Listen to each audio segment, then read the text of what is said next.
사역동사하고 지각동사는 시험에서도 좀 많이 나오는 편이긴 한데 이게 단순하게 보게 되면 그냥 외우면 돼. 큰 무리는 없겠지만 좀 생각을 좀 해보자라고 하는 거지. 사역동사, 지각동사가 뭐냐라고 물어보면 대부분 make요. 뭐 이런 거. 사역동사 make 다음에 뭐 나오니? 동사 원형이요. 너무 단순한 것들이야.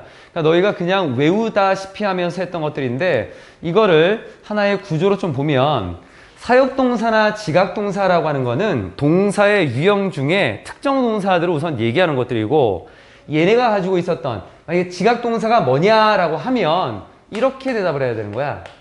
감각의 의미를 가지고 목적어랑 보어의 구조인 동사. 그러니까 지각동사가 뭐냐라고 하면 뭐 see, watch 뭐 이런 거는 종류를 나타낸 거겠지. 근데 우리가 개념을 확실하게 좀 알고 있어야 그것이 쓰여지는 거라던가 아니면 이 동사라고 하는 것들은 자주 쓰는 것들만 봤지만 이거 외에도 굉장히 많거든. 그러니까 나중에 문법을 활용해서 그 문법에 대한 문제를 풀려면 기본 개념이 좀 잘 잡혀 있어야 돼. 그러니까 감각적인 의미를 담고 있어. 그럼 감각이라고 하는 거는 눈으로 보는 거, 듣는 거, 맛보는 거 다 되는 거야. 느끼는 것까지.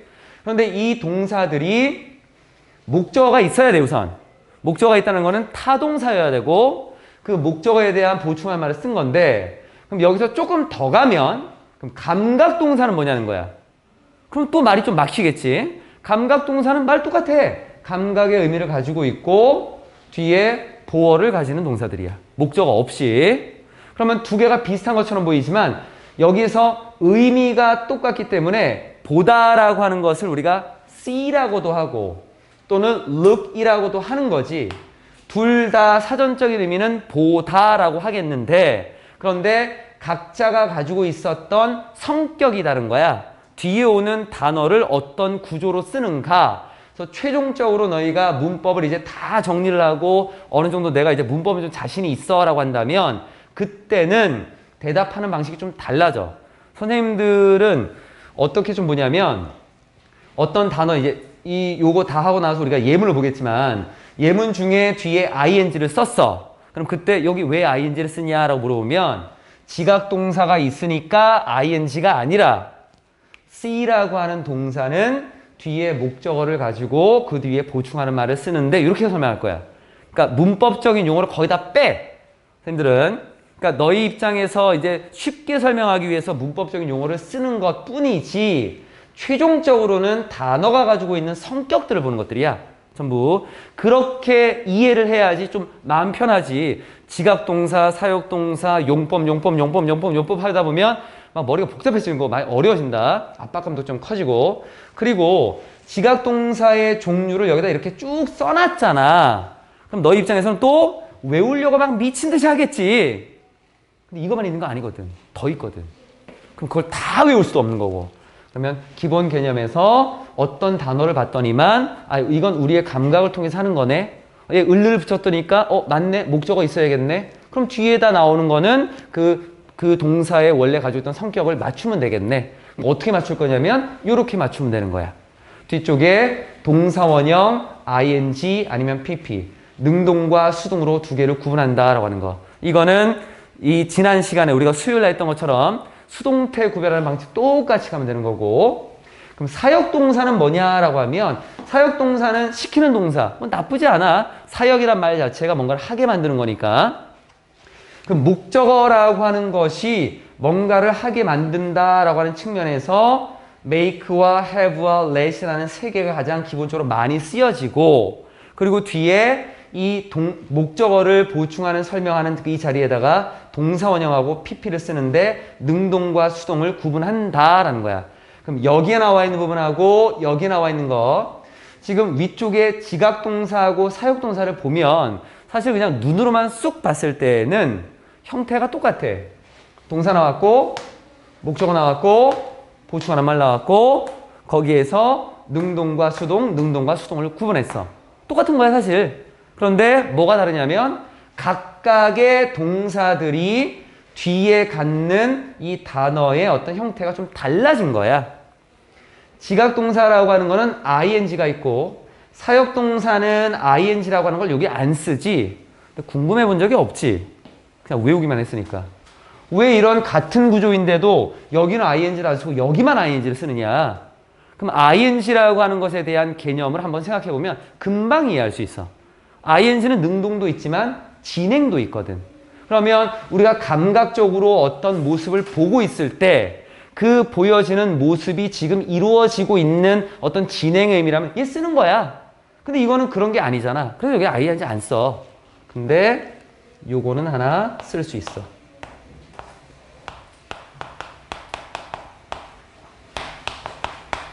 have는 ing 가능해.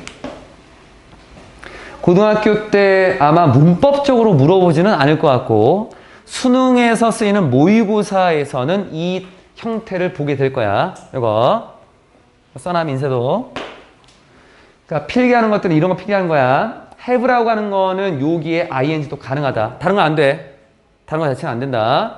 그리고 영작할 때도 사역동사 make가 있는 자리에다가 let을 쓴다던가 have를 쓰면 안 돼.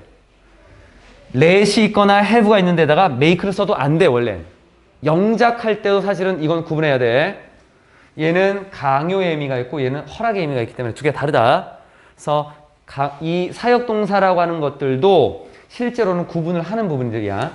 그럼 이렇게 보고 뒤에 이제 예문들을 보면서 뒤쪽에 이쪽만 구분하면 되는데 여기서 우리가 하나 조금 더 공부할 것들은 문법책에 나와 있는 거는 규칙성을 따지면서 이런 규칙입니다라는 걸 설명하겠지만 실제로 따져보면 여기는 얘 왜 쓴 거냐라는 거야, 이거. 이거 굳이 안 쓰면 안 될까라는 거지. 이 부분. 안 쓰면 돼. 안 써도 돼. 이걸 왜 썼는가를 생각해보면 보는 거잖아. 얘 볼 수 있지. 뒤에 안 써도 되지 뭐. 근데 목적어가 뭘 하는 걸 볼 거야? 그럼 그때 쓰면 되는 거야. 여기에 나와 있는 것들도 이 목적어라고 하는 것에 대해서 허락을 해주던가 뭔가를 만든다. 뒤에 안 써도 상관없어. 그럼 여기서 이제 얘기하려고 하는 거는 결국 뒤에 나와 있는 이 부분들은 전부 다 목적어에 대한 부연 설명이라는 거야. 부연 설명이야. 그 부연 설명에 대해서 한번 생각해 볼 필요가 있다는 거. 예문을 통해서 이게 무슨 말인지 한 번 더 설명을 좀 한다. 사역동사, 지각동사, 뒤에 동사원형이요. 이런 말 하면 안 돼. 그럼 예문 한번 보자고. 230번에 나와 있는 거에서 passing이라는 단어가 나왔어. 그러면 시험에서 주로 나오는 것들은 이 단어를 to pass를 쓴다던가 past를 쓴다던가 ed나 to 동사 원형을 붙여서 물어보겠지. 그러면 그거를 가지고 너희가 어떻게 판단할 거냐면 앞에 지각동사가 있으니까 지각동사라고 하는 것에서 뒤에 목적어가 나오고 그 다음에 ing, 동사원형, pp라는 세 가지 유형이 나올 수 있는데 여기에 나와 있는 이 pass라는 단어는 두 개의 성격을 다 가지고 있다. 아까 보면 능동과 수동을 구분해야 돼. 그러면 수동이라고 하는 거를 판단할 때 우리가 이걸 어떻게 구분했냐면 자타동사 구분부터 시작한 거야. 그럼 얘도 자타동사를 구분해야 돼. pass라고 하는 거는 지나가다야. 어디 옆을 지나가다라고 할 때는 자동사야. 근데 pass라고 하는 게 하나 더 있어. 전달하다도 있어. 그때는 타동사야. 만약에 이걸 자동사로 본다면 수동은 안 돼. 타동사로 본다면 목적어가 없으니까 수동이 돼야 돼, 이건. 그럼 두 가지의 성격을 다 가지고 있는 걸 가지고 우리가 공부를 해서 문제를 풀려면 답이 안 나오지. pass도 답이고 passing도 답이고 도대체 뭐가 답이야? 그래서 내가 아까 얘기한 그걸 보라는 거야. 목적어를 부연 설명하는 거니까 목적어의 관계를 한번 볼 필요가 있다는 거지. 명확한 게 아니라면, 명확하다라면 얘는 타동사만 쓰여. 그럼 그냥 그대로 가면 되는 건데 두 개의 성격을 다 가지고 있을 때에는 이것도 될 것 같고 이것도 될 것 같아. 그래서 시험 보고 나면 항상 나한테 와서 선생님 이거 타동사 되잖아요. 이거 안 돼요? 안 돼. 여기 나와 있는 걸 보면 When the boy saw the trainer 뒤에 passing by라고 했는데 그 소년이 트레이너가 지나가는 것을 보았을 때라고 하는 거지. 트레이너라고 하는 것은 이제 훈련시키는 사람이겠지 아마. 그 사람이 지나가는 거고 이 사람 과의 관계를 봤을 때 누군가 이 사람을 건네주는 건 좀 이상하잖아. 의미가 좀 안 맞아. 그러니까 여기는 ed라고 보기에는 타동사로 보기에는 좀 애매하다라는 거야. 그래서 지나간다는 의미가 가장 적절해서 얘는 자동사로 보는 게 좋다. 오늘까지 공부하면 문법책 하나가 끝난다 그래서 나중에 문법을 봤을 때 지금 나랑 같이 공부한 내용들이 다 떠올라야 되고 다른 책 가지고 또 뭐 문법 안 돼가지고 몰라요 이런 말 하면 안 돼. 너희가 가지고 있었던 너희가 지금 공부를 헛한 거야. 231번에 나와 있는 거 얘는 ing를 쓴 걸 본 거고 여기는 동사 원형을 쓴 거를 좀 보려고 두 가지를 이렇게 배치를 좀 해놨어. 그럼 231번도 우리가 판단할 거는 이 단어가 요 동사 원형의 형태가 맞는지를 판단해야 돼. 그럼 너희 입장에서 봤을 때 어떻게 판단할 거냐면 동사 자리인지 아닌지를 우선 봐야겠지. 앞쪽에 동사 하나 나왔고 뒤쪽에 나와 있었던 as라고 하는 접속사 나왔고 saw라는 동사 나왔고 그러면 연결어를 기준으로 양쪽에 동사가 다 나왔으니까 여기는 동사가 나올 수가 없어. 그 상태에서 그러면 동사 원형 ing, pp 또는 투동사 원형까지 가능할 건데 C라는 동사는 뒤에 목적어를 가지고 그 목적어에 대한 보충하는 설명으로 투동사 원형 뺀 나머지 3개 동사 원형 ing, pp를 쓸 거야. 그리고 다르게 설명한다면 지각 동사가 있고 뒤에 목적어 있고 나머지 3개의 종류가 있다고 볼 수도 있고 그럼 여기서 이제 판단해야겠지. emerge라는 단어. 그러니까 너희가 해야 될 거는 자타 동사는 너희가 구분을 해줘야 돼. 이건 내가 알려줄 수 없으니까 시험 볼 때.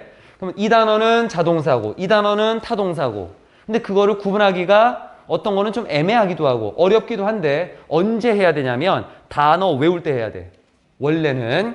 아니면 내가 알려준 것 중에 의미상으로 을를 붙였을 때 의미가 맞으면 타동사 의미가 어색하면 자동사로 보는 게 가장 적절하다고 했잖아. 그러니까 단어를 우리가 정규 수업 때 외운 것들의 그 의미를 찾아서 연결시켜주면 되겠지. emerge가 나타나다야. 뭐뭐를 나타나다. 이상해. 자동사야. 그래서 동사 원형 아니면 ing라고 하는 걸로 쓰는 게 가장 적절하게 된 거지. 문법이라고 하는 부분에서 구조적인 것만 좀 체크한 거다. 232번도 C에 관련된 거고 233번 같은 거 한번 봐봐. 앞에서 지각동사라는 걸 이렇게 나열을 했잖아. 일반적으로 많이 쓰이는 것들이긴 한데 이거 외에도 더 있다라고 했었지. 그러니까 이거를 외우려고만 하면 외운 거에 대해서는 너희가 어느 정도 활용을 할 수 있겠지만 외우지 않았는데도 비슷하게 쓰이는 게 생길 수 있어. 만약에 내가 앞에 것까지 이렇게만 외웠어. 근데 뒤에 나와 있는 notice라고 하는 이런 단어가 어디 갔어?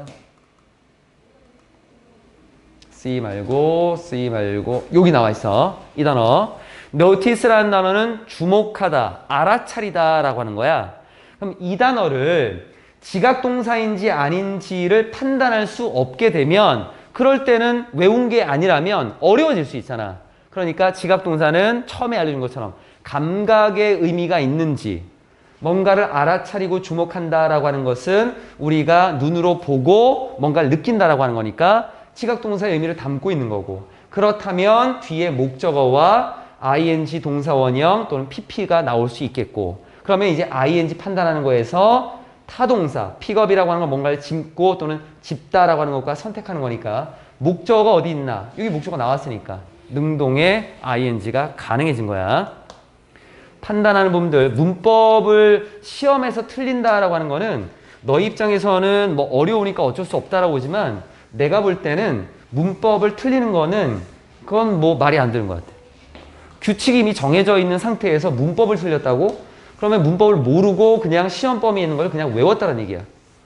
활용하면 다 풀 수 있는 것들인데. 여기 나와 있는 부분, 그래서 목적어인데 자타동사에서 목적어 따질 때 타동사 바로 뒤라는 말을 많이 해. 목적어가 어디 있냐? 어떤 거는 뒤에 없다라고 얘기하고 어떤 거는 뒤에 있다라고 하는데 바로 뒤, 원래는 여기 있어야 되지. 그런데 의미가 연결되는 단어들이 있다. 픽이라는 것도 또는 픽업이라는 것도 같은 의미야. 그러니까 이건 한 덩어리야. 그래서 요 뒤에 있는 것도 목적으로 우리가 취급하는 거지. 연결되는 건 하나로 보는 거다. 234번도 마찬가지 비슷하게 갈 거고 236번 한번 본다. 여기 236번도 만약에 쓰게 됐을 때 문제를 내면 반 이상은 틀릴 수 있어. felt라고 하는 단어의 형태를 우리가 판단을 좀 해볼 거야. 지금은 정답으로 나와 있는 거니까 뭐 별로 어렵지 않다라고 하겠지만 이거를 변형시켜서 여러 개 속에다가 집어넣게 되면 판단하기가 좀 어려울 수 있어. 우선 동사가 여기 있어. 그리고 문장이 한번 끊어졌고 뒤에 동사가 연결되고 여기는 동사 자리는 아닌 것 같아. 그럼 이걸 이제 동사가 아닌 투동사 원형 ing 또는 pp 형태로 바꿔야 될 것 같고 앞에 나와 있는 make라는 단어가 뭔가를 하게 만드는 동사인 것 같아. 그럼 목적어 나올 거고 뒤쪽에 나올 수 있는 부분은 동사 원형 pp 둘 중에 하나야. 그럼 여기다 feel을 쓰면 안 될까 고민을 하게 되겠는데 feel이라고 하는 단어가 자동사도 있고 타동사도 있어. 얘도 뭔가를 느끼다라고 해서 목적어를 바로 쓰기도 해. 그런데 어떤 상태를 느끼다라고 해서 명사 목적어를 안 쓰기도 해. 그럼 너희가 판단할 때 타동사로 만약에 보면 목적어가 없으니까 수동이야. 자동사로 쓰게 되면 목적어에 상관없이 수동 구조가 안 돼. 그럼 둘 중에 뭘 쓸 거냐는 거야. 얘는 이렇게 봐야 돼. 그래서 아까 처음에 그 얘기를 해준 거야.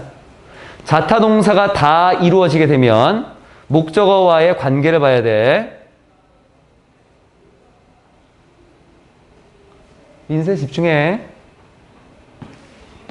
너희가 수업할 때 안 볼 것 같지? 다 보고 있어. 그러면 presence라고 하는 건데 그들은 흔히 자신의 존재를 어떤 상태로 만들 건데 존재가 뭘 느끼지는 않을 거야. 이 존재라고 하는 것을 다른 사람이 느낄 거고 그러니까 얘가 뭘 한다라고 하는 거는 좀 이상하지. 그래서 의미상으로 접근하는 게 여기서는 가장 좋을 수도 있다. 그래서 자신의 존재가 느껴지도록 만듭니다. 말 바꾸면 그들은 다른 사람들이 자신의 존재를 느끼도록 만듭니다. 문법이지만 독해에서 수동의 의미를 능동으로 자꾸 바꿔서 연습해봐. 실력 정말 많이 는다. 그리고 뭐 의사소통하고 뒤에 소리에 의해서 뭐 어쩌고저쩌고 쭉 가면 돼. 여기도 큰 무리 없고 뒤에 나와 있는 let 나머지 239번 한번 보자. 앞쪽에 우리가 완료형을 했을 때랑 좀 비슷해. 주의할 부분은 let 나왔어. 너무 좋게 내가 공부했는데 사역동사가 나왔어. 그래서 뒤를 봤더니만 얘 투동성이 나왔네. 내가 알고 있는 사역동사는 동사원형하고 pp밖에 없는데 얘 틀렸구나. 그럼 너희가 틀려. 이 앞에 나와 있는 동사가 뭔가를 하게 한다라는 의미가 없다면 그런 구조를 쓸 수가 없는 거야. 이거는 해석을 해야 돼. 그러니까 항상 문법도 맨 마지막에 해석이라고 하는 거를 확인을 좀 해야 된다. 여기 나와 있는 건 그는 노력했습니다. Not to let out. let out이 밖으로 내보내다야. 뭔가를 하게 하다라는 의미로 쓰인 게 아니야. 필기는 중요하지 않아. 이해하는 게 중요하다. 나중에 239번 한번 설명해봐 라고 했을 때 내가 설명하듯 똑같이 설명해야 돼. 그럼 여기서는 그는 내보내지 않으려고 노력했습니다. 뭐를? 경고의 외침을. 그러니까 경고하는 그 외치는 소리를 내지 않으려고 노력했습니다. 그럼 여기는 뭐야? 우리가 알고 있는 것이 뭐 문장의 중간에 갑자기 툭 튀어나온 거. 뭐뭐 하기 위해서, 피하기 위해서. 뒤에 그녀를 놀라게 하는 것을 피하게 하기 위해서 이 소리를 내지 않으려고 노력했습니다라는 거. 눈으로 보고 문제 풀면 문법은 틀린다. 이번 기말 때도 꼭 생각하고 있어야 돼. 주영아, 물 마시고 와. 239번에 나와 있는 거 신경 써주고 뒤에 가정법 볼 거야. 가정법이 문법의 개념으로는 맨 마지막 부분이야. 그리고 뒤에는 이제 다 표현들이야. 그럼 이제 문법 수업은 끝이야.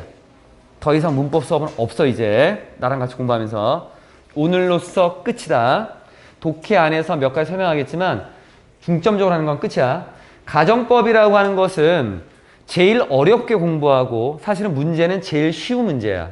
그러니까 선생님들이 어렵게 가르치려면 한없이 어렵게 가르칠 수 있어.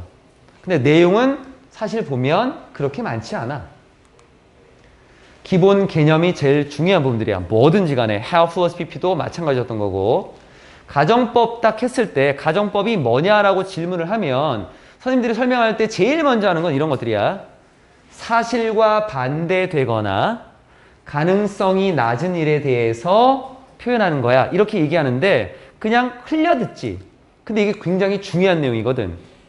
실제로 우리가 문장을 쓰는 앞에 나와 있는 이런 문장들 있잖아. 이런 문장들은 실제로 다 그랬던 거야. 이 사람이 소리를 안 내려고 노력했어. 실제로. 위에 나와 있는 것은 우리는 뭐뭐 해서는 안 됩니다. 해서는 안 돼. 있는 그대로의 내용을 그대로 표현한 거야. 있는 그대로의 내용을. 그런데 이 가정을 한다라고 하는 거는 실제로는 그런 내용이 아니야. 또는 그럴 일이 별로 없어. 그러면 그 표현 방법은 실제로 그렇다라고 하는 내용하고는 좀 다르게 가야 돼. 그러니까 표현 방법을 달리 가겠다는 얘기야. 그래서 표현을 하는 데 있어서 실제로는 그렇지 않지만 또는 가능성이 그럴 일은 거의 없겠다라고 하는 것을 표현하는 다른 방식인 거야. 표현 방식. 그러면 이 표현 방식과 실제로 일어난 일을 표현하는 방식이 서로 같으면 안 돼. 그래서 바꿔야 돼. 뭘 바꿀 거냐? 단어를 바꾸긴 바꿀 건데 있는 어떤 고유명사 같은 걸 바꿀 수는 없으니까 뭘 바꿀 거냐면 동사만 바꿔서 표현하자라는 거지. 동사의 형태를 바꾼다라고 해도 동사가 가지고 있는 의미는 그대로 그 안에 머물러 있을 테니까 형태만 바꿔서 표현하자. 그 바뀐 형태를 보고 우리가 아 얘는 그냥 그럴 일은 없겠지만이라고 하는 거네 라는 걸 우리가 알 수 있게끔. 그럼 그 표현 방법을 어떻게 할 건데 이렇게 하자고. 기본 규칙을 마련해 놨으니까 여기에 맞춰 가자는 거야. 그럼 가정을 하는 거기 때문에 조건이 하나 있어야 돼. 이런 조건 하에서는 이런 결과가 나올 것 같아. 그럴 일은 없겠지만 이라고 하는 것.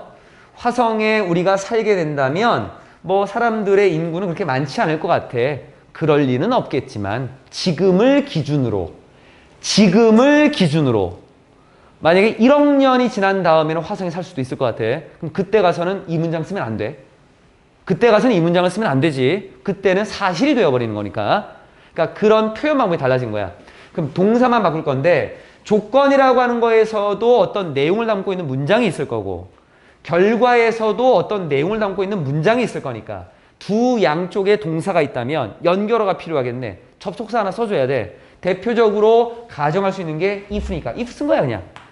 그럼 뒤에 주어 동사의 구조가 될 거고 그럼 이쪽의 동사와 이 결과 부분의 동사라고 하는 것의 형태를 이제 만들 건데 어떻게 만드냐면 과거 형태를 하나 써주고 여기는 조동사의 과거에 동사 원형이라는 형태를 써줄 거야. 그럼 이런 형태를 쓴다라고 하는 거는 아무 거에다 막 갖다 쓰는 게 아니라 기준이 있어야 돼. 기준. 이런 기준일 때는 얘 써. 이런 기준일 때는 얘를 써. 그럼 그 기준을 뭘로 잡냐면 실제 시간. 실제로 있는 이 시간. 지금이라고 하는 시간에서 만약에 가정한다면 과거 시간에서 가정한다면 실제 시간에 따라 달라지는 거야. 그래서 첫 번째 나와 있는 거는 현재나 미래. 나중에 내가 물어봐서 가정법에 대해서 한번 설명해봐. 다 얘기해야 돼. 전부 다 머릿속에 있는 것들 다 끄집어내서 실제로 지금 또는 앞으로 그럴 일은 없겠지만 혹시라도 이렇다라면 이럴 것입니다 라는 표현은 과거형과 조동사의 과거에 동사 원형을 써야 돼. 이건 틀이야, 틀. 실제 시간하고는 안 맞아. 이건 그냥 형태만 보여준 거야. 두 번째 나와 있는 거. 남는 시간 딱 하나밖에 없네. 과거 시간. 근데 얘가 두 개야. 과거 시간에 대한 조건과 과거 시간에 대한 결과. 과거 시간에 대한 조건과 현재 시간에 대한 결과야.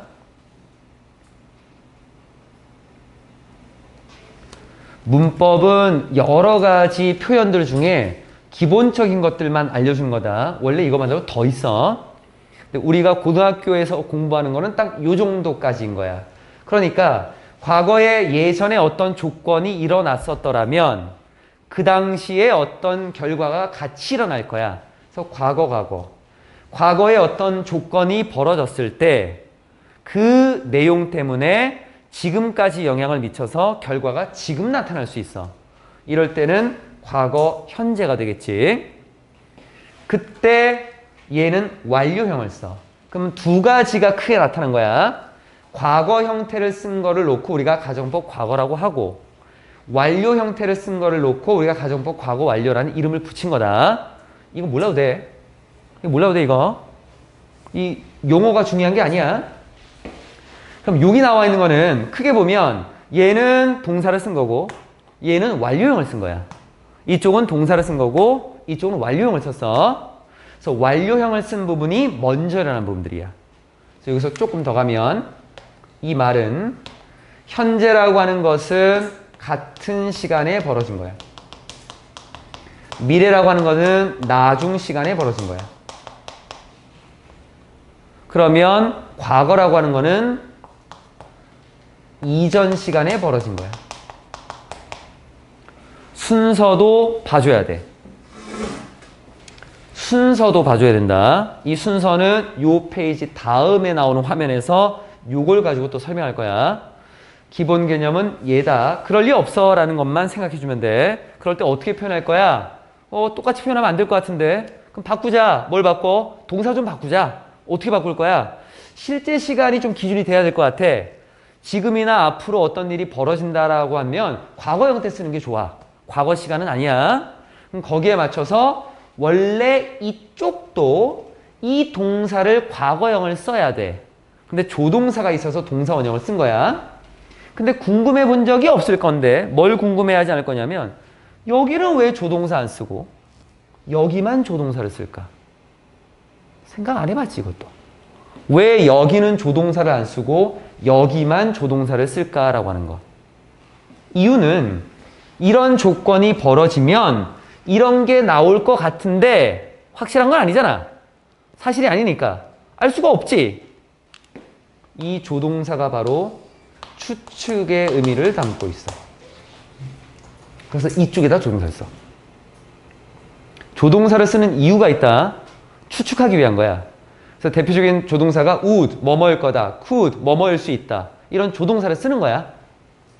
거기 때문에 앞에 나와 있는 동사 형태를 그대로 과거를 쓰지 않고 동사 원형 쓴 거고 여기 앞에 나와 있는 had plus pp라고 하는 거를 그대로 쓰지 않고 have pp를 써준 거.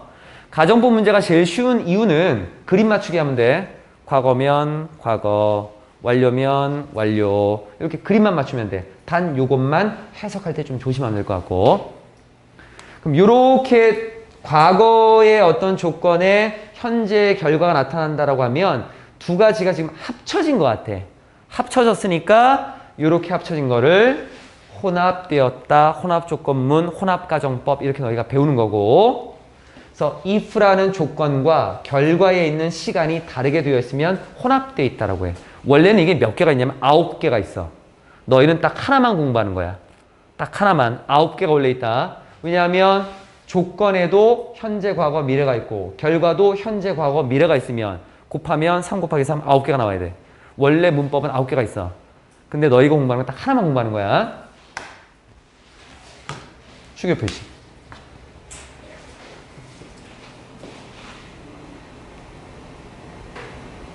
제일 단순한 건 선생님들도 수업할 때 이런 거 있어요. 외워. 제일 쉬워.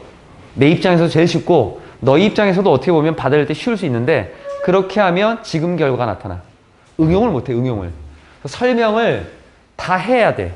그리고 그거를 너희가 말로 표현할 수 있게끔 이해해야 돼. 어려운 과정이야. 문법을 나처럼 이렇게 설명한 게 없어. 그냥 가정법 과거하고 가정법 과거 완료가 있어. 가정법 과거는 이렇게 쓰고 가정법 과거 완료는 이렇게 쓰고 다르니까 이거 외워야 된다. 이게 일반적인 수업 방식이야. 근데 그렇게 하면은 뭔 말인지도 모르고 그냥 외우는 거야. 내일 가면 또 잊어버리지. 생각해 생각. 조동사 왜 쓰냐? 추측 때문에 쓰는 거고 표현 방법 달리하려면 어떤 동사 형태를 바꾸는데 실제 시간에 따라 바꾼다. 그럼 거기에 맞춰서 어떻게 쓸래? 라는 것. 얘는 왜 중요 표시했냐면 문법에서 구조가 뭔가 좀 이상한 것 같은데 그 구조가 문장상 맞는 맞게 잘 쓴 거이기 때문에 예문만 볼게요. 우선 조동사를 하나 썼어. 동사라고 하는 거를 문장의 제일 첫머리에 쓰는 종류가 두 개가 있어. 하나는 명령문, 하나는 물음표를 쓰는 의문문이야. 근데 이거는 물음표도 없어. 명령문도 아니야. 그러면 이 문장 구조 안에서 뭔가가 지금 변화된 게 있는 것 같아. 원래 문장 구조는 주어라고 하는 주체를 쓰고 나중에 그 주체에 대한 설명을 써야 되는데 지금 나와 있는 거는 설명되는 동사본이 먼저 나와 있거든. 그러면 의심하고 그럼 여기에 나와 있는 건 왜 그런가 봤더니만 if라고 하는 것을 생략해서 자리가 바뀐 거야. if가 생략되면 자리가 바뀐다. 그리고 이것도 그냥 외우지 말고 영어에서 보면 이렇게 자리를 받치는 걸 우리가 바꾸는 걸 도치라고 하는데 도치된 문장들이 되게 많지. 부정어가 앞에 가면 자리가 바뀌어. 부사의 어떤 내용들이 앞으로 가면 또 자리가 바뀌어. 이거 되게 많지. 근데 왜 바꾸냐라고 물어봤을 때 너희가 생각을 한번 해줘야 돼. 얘가 부정어니까요. 아니, 그러니까 부정어니까 왜 바꾸냐고. 할 말이 없네. 문장 구조의 기본 형태에서 뭔가의 자리를 바꾼다라고 하는 것은 생략이라는 말을 만약에 썼다면 원래 if는 있어야 되지. 처음에 내가 if를 왜 써야 된다라고 했냐면 양쪽에 동사가 있고 완전한 문장 두 개를 썼으니까 두 개의 문장을 연결하려면 접속사가 있어야 돼. 그러니까 이렇게 양쪽의 문장을 쓰려면 접속사가 있어야 돼. 없으면 틀린 거야, 원래. 없으면 틀린 거야. 그러면 없앨 수 있는 방법. 문장에서 만약에 접속사가 사라진다면 틀린 문장이니까 고쳐야지. 수정해줘야 될 거 아니야. 어떻게 수정해? 주어 동사의 자리를 바꾸면 수정이 된 거야. 그게 생략되었을 때. 그럼 부정어로 한번 생각해봐. not only라고 하는 단어가 만약에 있다고 치면 이따가 우리가 볼 거지만 not only가 문장의 맨 앞에 썼어. 원래 여기 있으면 안 되는데. 문장의 구조상 not only라고 하는 게 원래 뒤쪽에 어딘가에 있었어야만 되는데 그럼 지금 이거 문장 구조가 잘못된 거잖아. 수정해줘야지. 어떻게 수정해? 주어 동사 바꾸면 수정이 돼. 그러니까 기본 틀에서 어긋난 것들을 수정해서 올바르게 만들려면 주어 동사의 자리가 바뀐다라고 생각해 주면 돼. 그 대표적으로 생략 그리고 뭔가 강조 이런 것들이야. 이 문장은 조금 천천히 할게. 근데 앞에서 내가 설명한 그 구조하고는 좀 안 맞는 것 같아. 왜 안 맞냐면 분명히 가정할 때 실제 내용하고 좀 다르게 표현하기 위해서 동사 형태를 쓴다라고 했는데 앞에서 본 건 딱 두 개였는데 과거하고 had pp 거기에 조동사의 과거 형태를 이렇게 썼는데 지금 예문을 보니까 여기 조동사 없었는데 조동사를 썼어. if가 있는 부분에 이쪽에 조동사 과거 쓰라고 해놓고 여기 또 will을 써놨네. 이게 뭐가 좀 이상하지? 그래서 필기 하나 합시다.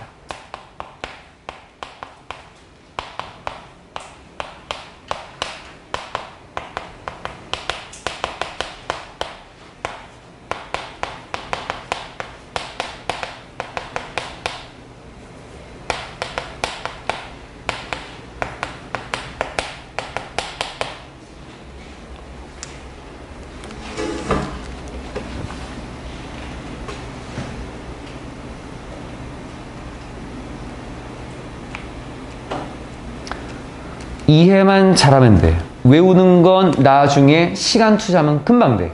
근데 이해는 시간 투자해도 안 돼. 이해를 잘해야 돼. 그럼 이것도 한번 생각해 보는 거야. 조동사 앞에 안 쓴다라고 해놓고 왜 쓸까? 그럼 정말 쓰면 안 될까? 근데 조동사 나온 거 되게 많이 본다, 너희.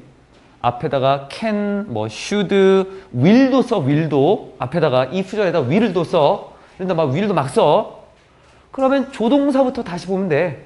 조동사는 뭐 때문에 쓰는 거냐면 조동사는 동사를 도와주는 동사잖아. 중학교 1학년 때 배우지? 그런데 그 도와주는 동사를 보면 do도 있어. 근데 will도 있어. 쓰임이 좀 다르지? 어떻게 다르냐면 do 같은 경우는 그러니까 부정문이나 아니면 의문문에서 자리를 이동하지 못하는 동사들 때문에 do나 does나 did를 쓰는 거야. 일반 동사 같은 경우에. will 같은 건 왜 써? can은 왜 써? 자기가 원래 가지고 있는 의미가 있지. 뭐뭐일 것이다. 뭐뭐 할 수 있다. 의미를 덧붙이는 동사들이야. 의미를 추가하는 동사야. 그럼 거기에서 보면 얘 이해돼. 여기서 조동사 사실 들어갈 수 있어. 근데 우리가 많이 보는 것들은 조동사 안 쓴 것만 봐서 그래. 그럼 조동사를 쓰면 어떻게 되는데? 그 조동사의 의미가 여기에 그냥 들어가는 거야. 조동사의 의미가 여기 들어가는 거야, 그냥. 만약 내가 어떤 일을 할 수 있다면 사실은 할 수 없는데. 그럼 어떻게 해? can을 안 쓸 거야? 할 수 있다는 의미는 can이라는 조동사가 있는데 그거 안 쓰면 할 수 있다는 의미가 빠져버리는데 그럼 그때 쓰면 돼, 그냥. 쓸 수 있어. 그럼 여기 나와 있는 것은 이런 구조는 가정법이라고 하는 거에서 많이 나오는 구조고 여기서 이 문장을 쓰는 조건은 미래 시간에 대해서 우리가 써. 미래 시간에 대해 쓴다.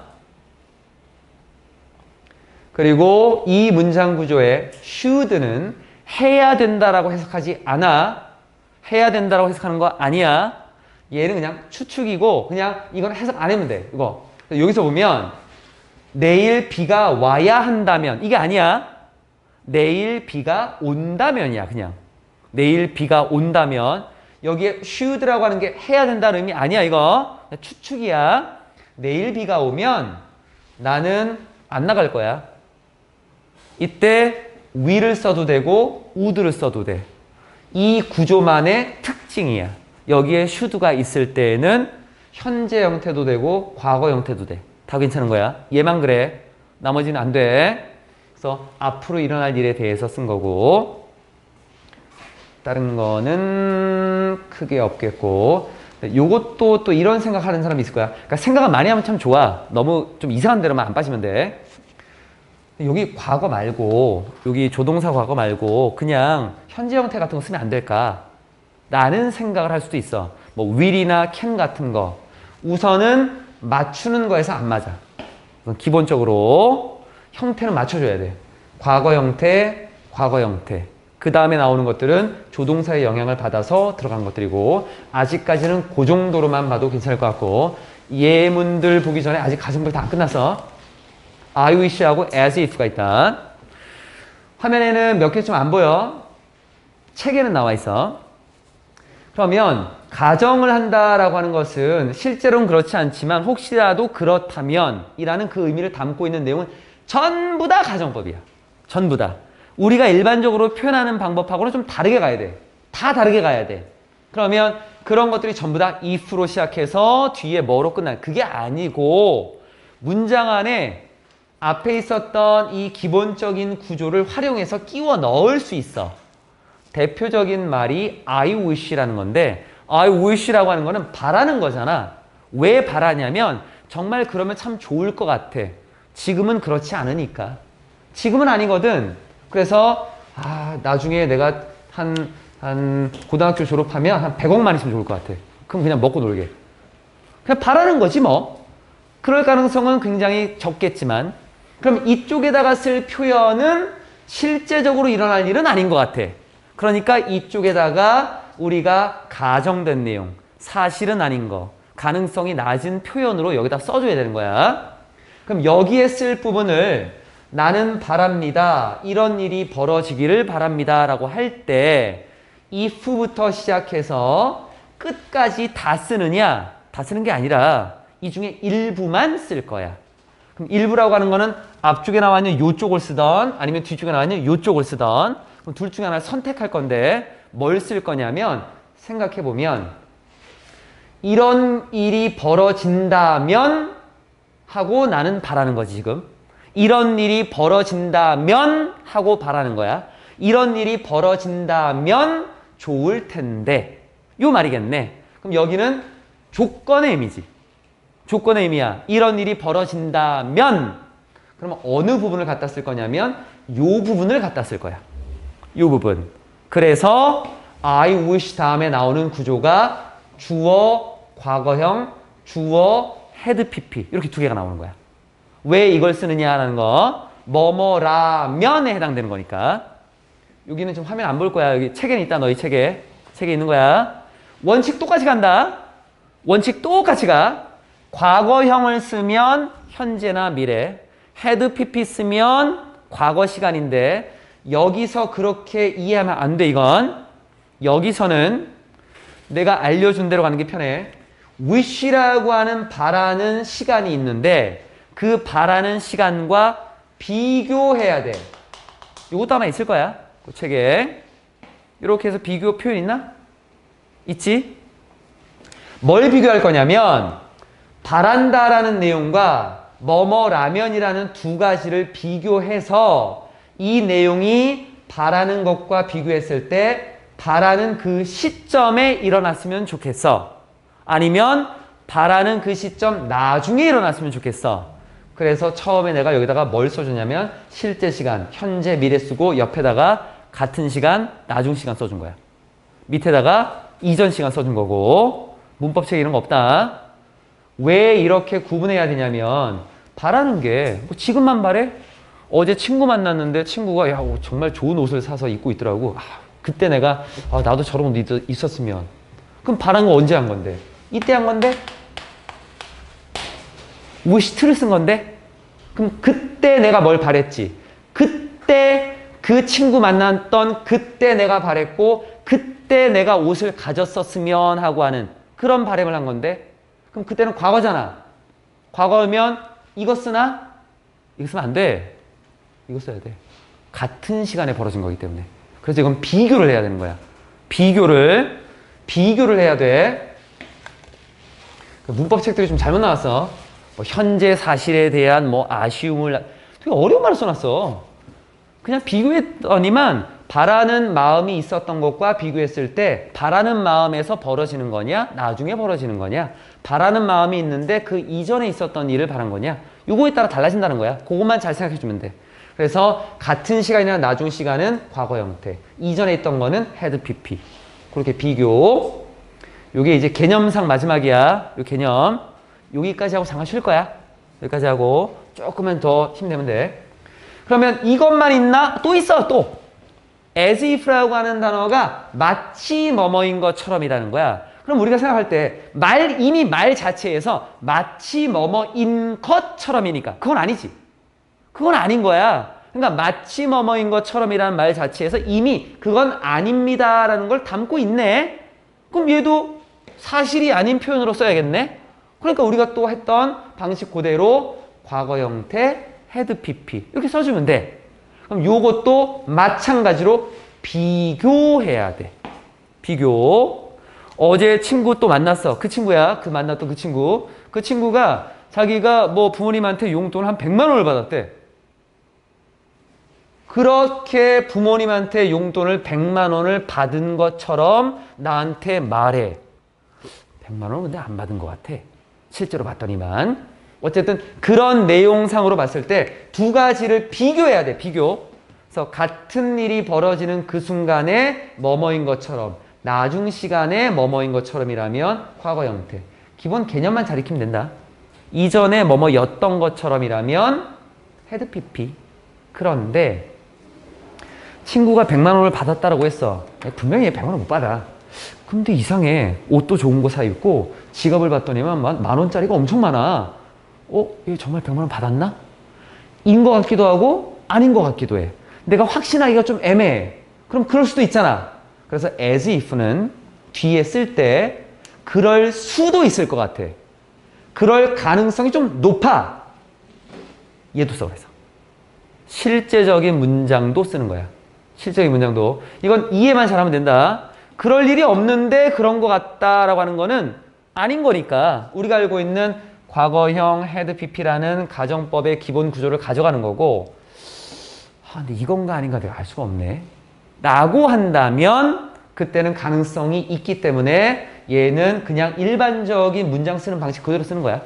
주어의 개수 맞추고 그리고 시간도 앞에 있는 이 동사하고 시간 잘 맞춰 쓰면 되는 거고 가정법에서 왜 여기서 개수를 따졌냐면 가정법에서는 was라고 하는 거를 쓰지 않지. 얘를 쓰잖아. 근데 왜 was를 안 쓰고 were를 쓰는 거야? 표현 방법을 이렇게 써야지 얘가 가정된 내용입니다 라고 하는 걸 보여주는 거니까. 그래서 실제적인 모습하고 똑같으면 혼란스럽잖아. 그래서 이렇게 쓰는 거야. 이 부분. 여기까지 나와 있는 부분들이 있고 추가적인 것도 또 있는데 그거는 좀 이따가 잠깐 쉬었다가 봅니다.